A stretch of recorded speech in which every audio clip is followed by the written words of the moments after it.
Madrid es una capital moderna y llena de vida, con un corazón joven y vigoroso que late al ritmo de sus conciudadanos.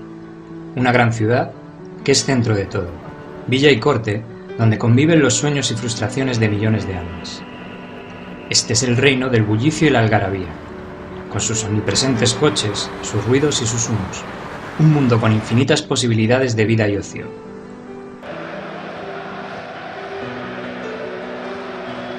En sus calles, indiferentes y populosas, las gentes se agolpan aquí y allá, abiertas a todo en una mezcolanza de razas y culturas, donde todo el mundo es de fuera y nadie es extranjero, con unas fronteras que limitan con el cielo, en un horizonte de edificios enormes y apretados que enmarcan su rostro de norte a sur. Fuera de la gran urbe, los espacios se abren, y los campos arropan a los pueblos y aldeas, dando vida al paisaje. Todas estas pequeñas comunidades viven de cara a la capital, con orgullo y a veces con envidia, sin mantenerse ajenas a los cambios y a los nuevos modos de vida, pero sabiendo mantener parte de su propia personalidad, cuidando su cultura y su comunidad, amparándose en la conservación de sus tradiciones y fiestas.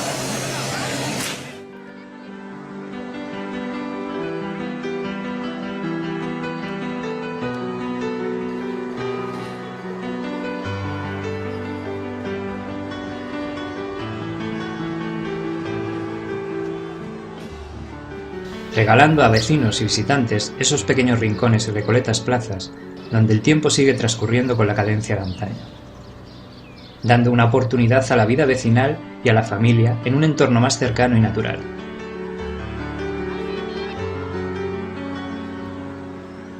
Estos son los dos mundos que conviven en nuestra región, uno reflejo de otro, pero siempre distintos, donde lo cosmopolita y urbano da la mano a lo rural y castizo.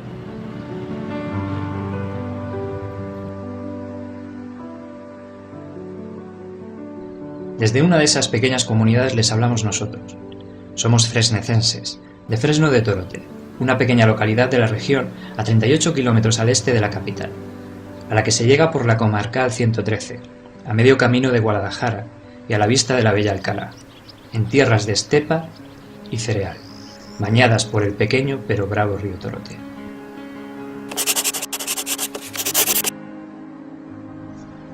Este Fresno nuestro es un pueblo peculiar, pues cuenta con dos núcleos urbanos, el propio Fresno y Serracines, cuyas historias han discurrido por diferentes caminos hasta unirse en el siglo XIX. En cuanto a Fresno, no conocemos el momento exacto de su fundación como pueblo, aldea o comunidad. Lo que sí sabemos es que en la antigüedad estas fueron tierras en las que vivieron los carpetanos, pueblo de raíz celta, cuyas recias gentes vivieron al paso, con algo de ganado, cereal y un próspero comercio que se resintió al rivalizar con las potencias extranjeras que controlaron la península. Durante siglos todo estuvo bajo el dominio romano, y a la caída de estos, prosperaron en estos valles los visigodos, hasta ser conquistados por los moros allá por el siglo VIII. Es casi seguro que en ello reside la culpa del origen de Fresno, pues esta era una zona importante entre fronteras, que guardaba las espaldas de la preeminente ciudad de Toledo, puerta de Al-Ándalus.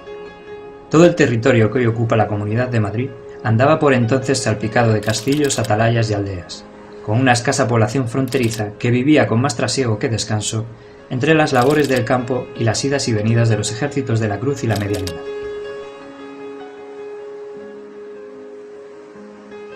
A la vista de esto, y de algunos escasos indicios, podemos afirmar que caserío o aldea debió de haber en origen en la misma ubicación de lo que hoy es el pueblo, y que al ser tomada la zona se repobló de nuevo siendo ya tierras cristianas.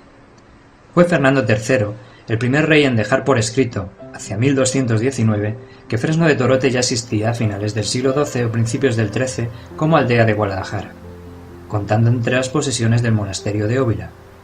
Tras esta primera fundación, el cambio de siglo trajo más despoblamientos y más guerras que fueron conformando el nuevo rey.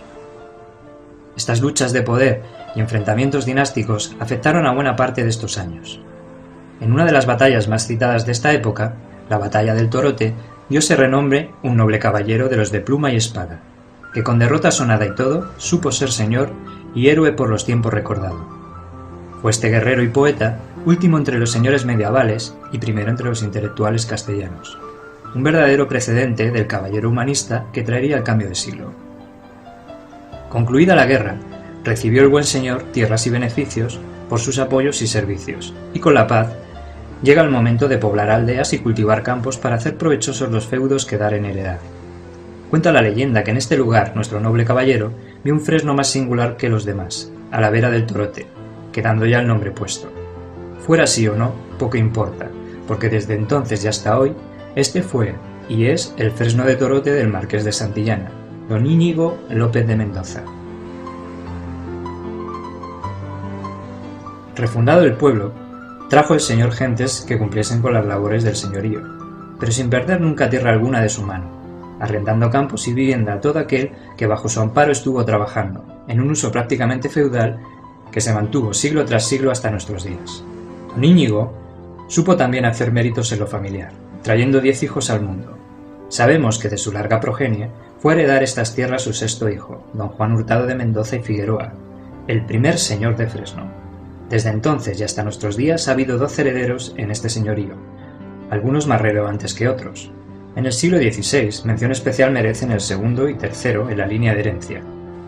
El primero de los dos, don Juan Hurtado de Mendoza y Luján, que fue confesor de Carlos V, ha dado mucho que hablar, desde que se descubrió su tumba en un muro de la iglesia de Fresno, Nuestra Señora de la Asunción, mandada a construir por él y acabada pocos años después de su muerte. Lo curioso del caso es que se descubrió 2 veces, primero en 1958 y otra vez en 2001, siendo objeto de estudio por eruditos como Damas Alonso y Leopoldo Panelo, así como noticia de interés para la prensa. Su hijo, el tercer señor de Fresno, don Juan Hurtado de Mendoza y Condalmario, fue un poeta importante en las letras de su siglo y mecenas de la Universidad de Alcalá. Ya en el siglo XVII, otro personaje singular que tuvo algún vínculo con nuestro pueblo fue Francisco de Quevedo, el famoso escritor y poeta que al parecer tenía familiares o amigos en Fresno, y que aquí pasaba temporadas de descanso dedicado a la meditación y la literatura. En una de esas estancias escribió uno de sus famosos sueños, el del infierno. Y según algunas fuentes, tuvo un desencuentro con el párroco, al que dedicó uno de sus más irónicos sonetos, A una nariz pegada, poema muy conocido del que otros autores afirman iba dirigido a su archienemigo Luis de Góngora. Con el paso de los siglos poco cambiaron las cosas en Fresno, pues su evolución dependió siempre de la importancia que cada señor quiso dar a las tareas agropecuarias en sus posesiones. Entre el 17 y el 20, las diferentes casas señoriales se suceden. Es el tiempo de los marquesados de Valmediano, Almenara y el condado de Torrepalma. En el siglo XVIII se vivirán momentos muy críticos debido a lo enferma que es la zona, dando tasas alarmantes de mortalidad infantil y haciendo, en definitiva, muy difícil el desarrollo del pueblo. La tendencia parece cambiar a lo largo del XIX. En este siglo se construyen nuevas casas, pero el desarrollo seguirá supeditado a las decisiones señoriales. En los comienzos del siglo XX fueron muy mencionados los campos de Fresno y el Palacio del Espino, residencia construida por el marqués de Almenara años antes en las proximidades del pueblo. La razón no es otra que las reputadas cacerías de perdices a las que asistía el mismísimo Alfonso XIII y sobre todo las popularísimas carreras de galgos muy celebradas en la prensa y en medios más modernos a lo largo del siglo XX.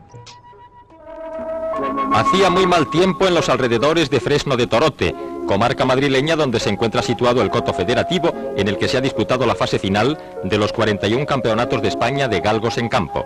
Había nubes y un suelo pesado contra el cual debían luchar los ágiles canes que pese a todo arrancaron con fuerza tras la liebre, la cual por la cuenta que le tenía casi volaba. La misma cadencia hubieran tenido las cosas durante toda la centuria, de no ser por los traumáticos acontecimientos de los años 30. La guerra civil lo cambia todo. Con la resistencia que Madrid impone a los sublevados, hay carestía de alimentos, y muchas tierras se incautan para cubrir las necesidades de las tropas. En Fresno se organizó un puesto médico para enfermos y heridos de guerra, tomando el Palacio del Espino como centro de operaciones y la iglesia como hospital de campaña. En estos tiempos, Fresno conoce una figura popular apodada el Campesino, personaje muy polémico que se hizo un nombre en las batallas más conocidas de Madrid, llegando al grado de teniente coronel, que estuvo al cargo de este puesto y de la cooperativa que se creó para trabajar los huertos del pueblo, con el fin de producir alimentos para médicos y enfermos. Al terminar la contienda todo volvió a su ser. El conde de Torrepalma mantuvo la explotación y aquí siguieron algunos jornaleros, sus yeguas y sus correrías de galgos. Todo continúa igual, pero con una clara tendencia hacia el abandono, condicionado no solo ya por las decisiones del Señor, sino por los cambios sociales y el desarrollo industrial y urbano que ofrecen nuevos modos de vida muy atrayentes. La desruralización afecta quizás en mayor medida a nuestro pueblo por sus propias particularidades. El ayuntamiento se traslada en el último cuarto de siglo y la práctica mayoría de sus habitantes también emigra, mientras Serracines, ese pequeño pueblo que hizo las veces de pedanía o agregado desde el siglo XIX, se va convirtiendo en el verdadero núcleo del municipio. En la última década acontece la muerte de don Jaime y otros familiares. Esto tiene como consecuencia el abandono progresivo de la actividad agropecuaria y el despoblamiento. Heredará el palacio y la finca, al no tener descendencia, su sobrino predilecto, el conde de Casa Valencia, que venderá parte de la propiedad a una sociedad anónima. A pesar de ello, las casas señoriales siguen teniendo presencia en estas tierras, y Fresno permanece como ejemplo singular de despoblación por razones que hunden sus raíces en el régimen señorial que lo originó. La sociedad compradora ha invertido medios para recuperar la actividad agraria, y ha rehabilitado un par de casas de la plaza, trayendo a nuevos trabajadores, aunque el abandono sigue siendo un problema. Hoy Fresno se aparece en el horizonte como un fantasma, olvidado por el paso del tiempo, pero manteniendo intacto el orgullo y la belleza de esas ruinas que vieron pasar tanta vida entre ellas. En cuanto a Serracines, hoy verdadero centro administrativo y demográfico, poco dicen las fuentes conocidas sobre su origen. Sabemos que fue una de las villas más antiguas del arciprestazgo de Guadalajara y que en un principio estuvo el pueblo edificado a menos de 2 kilómetros al otro lado del río, pero que se abandonó por una plaga de hormigas y por lo malsano que era el lugar hacia 1598. De las razones de su fundación poco se ha podido saber, pero al igual que en Fresno parece que en principio existía una pequeña granja o alquería que se poblaba cuando las guerras daban una tregua y que con el tiempo fue aspirando a ser aldea y más tarde villa ya en el siglo XV. Las fuentes aseguran que Serracines en el siglo XVI era un señorío laico perteneciente a doña Ana de Mendoza, la princesa de Éboli, pero que con la caída en desgracia de este personaje, nuestra historia se vuelve muy confusa al no existir casi documentos o textos que nos describan los acontecimientos posteriores. Probablemente sus posesiones, Serracines entre ellas, pasaron a la corona, y de aquí a los duques del Infantado, pues en los siglos XVII y XVIII estas son tierras de labranza, con arrendamientos otorgados a favor del excelentísimo señor duque del Infantado. Ya en el siglo XIX, Fresno y Serracines eran un solo municipio, y como tal se describe su economía en todos los documentos. A partir de esta fecha, las tierras van pasando a nuevas manos, siendo adquiridas como venta o pagos por sus dueños actuales, terratenientes que las han trabajado hasta la actualidad. Hoy este es un municipio de algo más de 2000 habitantes, tranquilo y residencial, que se multiplica por 2 los fines de semana al ser muchas las casas y parcelas de uso vacacional. La gran mayoría de las tierras siguen en manos privadas y mantienen una actividad agropecuaria y cinegética.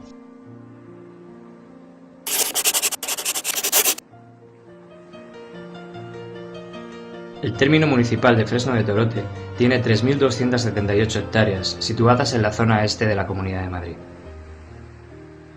Forman en su totalidad parte de la cepa 139, zona de especial protección para aves, nombrada por su tipo de ecosistema como estepas cerealistas de los ríos Jarama y Henares. Nuestro municipio ocupa la parte central de esta zona protegida que cuenta con 33.110 hectáreas. Estos terrenos también están declarados LIC, lugar de interés comunitario, y forman parte de la Red Natura 2000. Con esta breve ficha técnica pretendemos advertir que nos encontramos en una localidad que posee un entorno de relevante importancia para el resto de la comunidad. Estas protecciones tienen como objetivo salvaguardar los hábitats y sus especies según el grado de amenaza y el estado biológico de las mismas. A pesar de lo que pueda parecer, no es fácil hablar de un ecosistema en su conjunto, de su origen y evolución, porque son muchas las variables que debemos contemplar para entenderlo como algo vivo y en constante cambio. No obstante, intentaremos descubrirles aquellos elementos más relevantes que nos puedan dar una idea aproximada de dónde vivimos. Aunque las tierras de Fresno tuvieron en origen una vocación forestal, esto quiere decir que fueron dominio de la encina, árbol más representativo del bosque mediterráneo, hoy apenas vemos testimonialmente a esta noble especie. Esto se debe a la presión ganadera y agrícola a las que el hombre ha sometido estos terrenos durante siglos, haciendo involucionar los bosques hasta las estepas de cereal que hoy conocemos. Si salimos a pasear por nuestros campos, lo primero que observaremos es el color de estas tierras rojas y pardas, así como su relieve.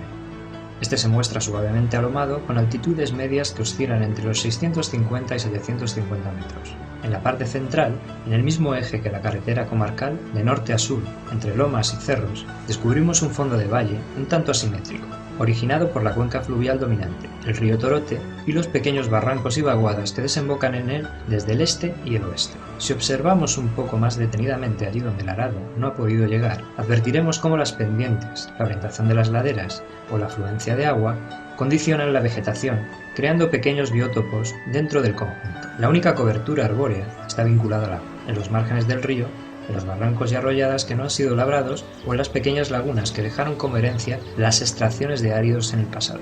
Aquí distinguiremos por su porte y frondosidad a todos aquellos árboles más característicos del bosque de galería o fluvial, el chopo blanco y el chopo negro. El fresno, el olmo y los distintos tipos de sauces. Todos ellos, en mayor o menor medida, necesitan tener sus raíces cerca de una fuente de agua constante, ya sea superficial o subterránea. Si miramos hacia el norte y giramos al este, en aquellos montes donde el arado abandonó su labor, veremos que entre los pastos empiezan a resurgir todo un cortejo de arbustos y leñosas que un día ya lejano acompañaron el adiós de la encina en estas tierras. Las genistas y retamas, los espinos y zarzales, los tomillos y lavandas adornan las laderas del monte bajo, acompañados aquí y allá por el sufrido almendro como árbol residente a falta de otros que puedan soportar estas condiciones. Después de estos espacios ya no encontraremos más que un paisaje cambiante y estacional, sometido al capricho del hombre, pero que no por ello deja de ser importante. Pues con nuestras transformaciones y cambios somos capaces de alterar los hábitos de las especies y sus vidas. En estas tierras de muda constante contemplaremos el trabajo de los agricultores, aquellos campos que descansan en barbecho y otros ya sembrados, en las que despuntan o se mecen en el viento el cereal. Aquí un pequeño olivar y, según la época del año, un girasol, campos de beza y algunos de avena y garbanzos. Todas estas tierras de cultivo rara vez descansan más de 2 o 3 años sin que el arado pase por ellas, pero cuando ocurre dan origen a esos pastizales de hierbas, cardos y otras plantas que componen el erial o tierra en baldío, que acompañan a las siembras y el barbecho, conformando ese aspecto estepario tan característico en esta zona. Si nos paramos a pensar, eso de estepa nos recuerda a aquellos campos abiertos y verdes de las llanuras rusas, o bien a esas zonas diáfanas y baldías de clima casi desértico. En diferentes épocas del año, nuestros campos pueden parecer más o menos una u otra cosa, pero como advertimos antes, su formación no es natural, como en los casos anteriores, sino condicionado por la mano del hombre. Bien es cierto que ese parecido ha llevado a las especies de hábitats abiertos y climas secos, o de pastos y herbazales, a adaptarse a los nuevos terrenos que el hombre les ha ofrecido al amparo de la agricultura y la ganadería, haciéndolos propios con el tiempo, por su similitud y su capacidad de adaptación. Hoy muchas de esas especies son el emblema inseparable de estos campos, y por ellas son sometidos a vigilancia y protección. En nuestros paseos son numerosas las sorpresas que podemos encontrarnos si vamos con los ojos abiertos y en silencio. Los campos de cereal, el bosque de galería y el monte bajo tienen, aparte de lo más característico, todo un cortejo de flora y fauna que les acompaña. Si paseamos por la ribera del río, podemos encontrar gran variedad de especies, las que viven casi todo el tiempo dentro de su zona de influencia y todas aquellas que por necesidad de agua o sombra se acercan a él. Entre las típicas están los anades reales, el pico picapinos, las palomas torcaces, las polluelas de río, la culebra de escalera, la culebra de agua, la lavandera, el ruiseñor, el gorrión molinero o el verdecillo. Más difíciles de ver son el turón, la comadreja o el intruso bisón, el simpático erizo, el gavilán, el azor o el martín pescador. Todos ellos viven en nuestro río, junto a otros muchos. En el monte bajo suelen verse el conejo y la perdiz, la urraca y el zorro, entre otros. Y en los campos, por ser el espacio más extenso, veremos un poco de todo. Según la época del año, liebres y perdices en cualquier recodo del camino. Oiremos el canto de la codorniz, veremos trigueros y jilgueros sobre cardos y espinos, bandos de palomas que comen en las rastrojeras, cobujadas y alondras en los terruños del barbecho, y grupos de aves frías que buscan gusanitos entre el barro de las tierras empapadas, o ese nuevo príncipe de las llanuras que es el corzo, que pasta a sus anchas entre el cereal, mirando con su curiosidad innata a los ciclistas y paseantes. Aquí, más difíciles se han de ver todas aquellas especies que están sujetas a protección, no solo por escasas, sino porque su defensa se basa en mantener la distancia con las amenazas. Todas ellas son muy recelosas y casi siempre nos divisarán antes de que nos percatemos de su presencia, pero siempre estarán para el observador cauteloso. Así son la butarda, majestuoso emblema de nuestros campos y joya de la cepa, el sisón, el alcaraván, la ortega o los aguiluchos, que aquí los hay en sus 3 variedades peninsulares. Si en nuestros paseos vamos acompañados de prismáticos, podremos divisar en los cielos todo un cortejo de aves rapaces y buitres, pues en nuestros campos viven o sobrevuelan a diario el águila imperial, que es el águila más amenazada del mundo, el águila real, el ratonero, el milano negro, el milano real, la guirilla calzada y el majestuoso buitre en su variedad negra y leonada. Son muchos los aficionados que vienen a observar este mundo maravilloso, paseando por nuestros campos o apostando sus telescopios en los bordes de los caminos o en el viejo pueblo, para deleitarse con la colonia de Cernícalo-Primilla y las grajillas del campanario. Si el paseante gusta de estas cosas, Fresno nunca le defraudará.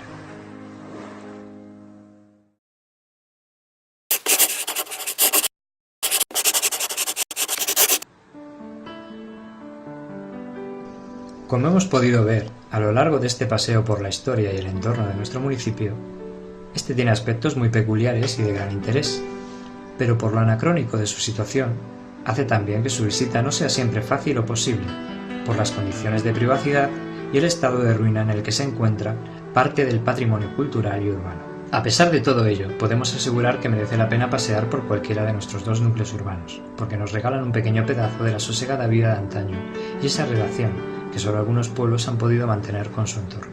Comenzaremos pues por mencionar que el pueblo viejo, como aquí lo llaman los niños, por sí solo merece una visita, porque nos dará una idea de la forma y manera en que se disponían los espacios rurales en los siglos pretéritos, cómo se distribuían y qué materiales se usaban para levantar las casas y edificios públicos. Fresno es un ejemplo vivo de arquitectura civil del siglo XVII y cuenta con monumentos singulares aún más antiguos. Si miramos con detalle, veremos unas viviendas concebidas para dar cabida a las necesidades de autosubsistencia de una familia. El huerto, el patio, el corral y el sobrado desván forman parte de las dependencias típicas de estas casas de carácter agrario. Apreciaremos, a pocos pasos que demos, que todo el pueblo son 2 calles y una plaza central, y que el conjunto busca la cercanía del río Torote y el pequeño arroyo Huazarán.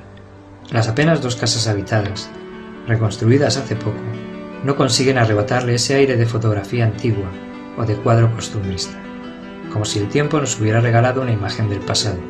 No es de extrañar que sea objeto de las escuelas de pintura de la zona, por lo recurrente del tema. Su silueta se perfila perfectamente adaptada a un entorno que paradójicamente ha cambiado más que él mismo. Más allá de esta imagen, merece especial atención la iglesia de la Asunción.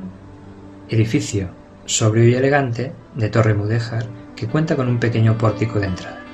La iglesia tiene un solo cuerpo dividido en 3 calles separadas por columnas de orden compuesto. El entablamento que remata el retablo está decorado con relieves, y sus reliquias se encuentran por seguridad en custodia. A pesar de estar restaurada, hoy día no se usa para culto regularmente. En uno de sus muros, como ya se mencionó anteriormente, se encontró el pequeño féretro del segundo señor de Fresno, nieto del marqués de Santillana. Otro elemento singular que enseguida nos llamará la atención es una torre metálica del siglo XIX, que sobresale desde un patio trasero junto a la casa grande o de oficios. El cuerpo metálico se sostiene sobre un pedestal de ladrillo y en la parte superior cuenta con una caseta que servía para vigilar a los jornaleros. Tiene también una campana y un reloj que anunciaba el final de la jornada. La mencionada casa de oficios es una construcción del siglo XVII, ampliada posteriormente, claramente más grande y distinguida que las demás. Perteneció al marqués de Almenara y es un ejemplo de casa solariega de la nobleza agraria de la época, con una planta central y cuerpos adosados, con las dependencias típicas del momento. En la misma carretera comarcal tenemos que mencionar también la ermita de la Soledad, una pequeña construcción del siglo XVI, elaborada con materiales muy similares a la iglesia de Fresno, restaurada y en buen estado. Otras construcciones singulares son la tejera, donde se piensa que se cocieron buena parte de los ladrillos usados en algunas construcciones del pueblo, y la bodega soterrada, ambas en no muy buen estado y de difícil acceso. Ya en Serracines, lo más relevante es el conjunto de viviendas de los siglos XVII al XIX que hay en torno a la plaza y la iglesia parroquial de San Esteban Protomártir, edificio del siglo XVI en estilo mudéjar de ladrillo y mampostería, culminado con una espadaña renacentista. En su interior llaman la atención la techumbre de madera con toda su armadura a la vista o las tumbas de 3 vecinos singulares del pueblo, enterrados aquí junto al altar con epitafio y decorados de bajos relieves. Esta iglesia tiene actualmente uso de culto y está en buen estado.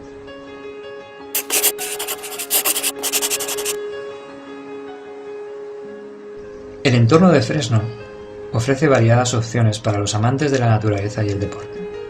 Por eso no es de extrañar que la mayoría de las actividades que se realizan tengan que ver, de una u otra manera, con estas posibilidades.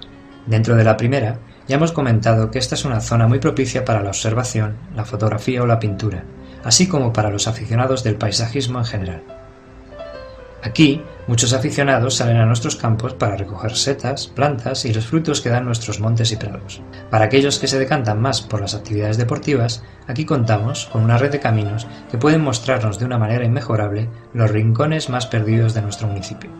Y qué decir tiene que con lo mismo cuentan los pueblos vecinos, estableciendo una red de kilómetros de sendas y vías pecuarias que nos proporcionarán jornadas inigualables en pleno contacto con la naturaleza. Un placer para los senderistas, corredores y amantes de la bici. Serracines cuenta también, gracias al esfuerzo de sus patrocinadores, con otras actividades más sofisticadas y modernas. Este es el caso del Airsoft, actividad que está generando una gran afición y que se viene desarrollando en unos terrenos cercanos al río Torote, cedidos por el ayuntamiento. Aquí se combinan un juego de estrategias militares con el disfrute de la naturaleza, una entretenidísima actividad entre amigos para los fines de semana.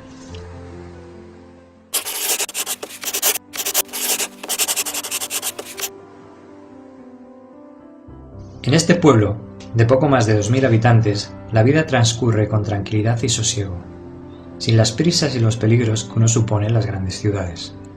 Los fines de semana, la población aumenta considerablemente con todas aquellas familias que tienen aquí una segunda vivienda. Este es un vecindario donde los parques y jardines bullen de muchachos y familias que conviven en el marco que les ofrece el pueblo como una extensión natural de sus propias casas. La amable fisonomía de sus calles, anchas, despejadas y llanas, hacen de Serracines un espacio que invita a vivir la vida bajo el cielo, siempre que el tiempo lo permita. Al no tener edificios de altura, sus horizontes son profundos y despejados, dejando volar la mirada y ensanchando el alma de todo aquel que se muestre sensible a estas pequeñas cosas que a veces nos dan la vida. Nuestros vecinos disfrutan aquí de las diferentes alternativas que le ofrece el municipio: deportes, juegos, tranquilos paseos o relajantes momentos de libro y descanso. Serracines está conformado por 3 espacios urbanos: el propio núcleo del pueblo, la urbanización de Jardín de Serracines y la de Los Olmos. Es pues una zona residencial compuesta de chales con parcelas, las casas del centro antiguo y algunos edificios de 2 alturas. Los espacios son amplios pero manejables, para que cualquier persona pueda ir a pie en todo su perímetro. Somos una población pequeña, pero que cuenta con un buen número de servicios e infraestructuras que hacen la vida de sus ciudadanos más cómoda.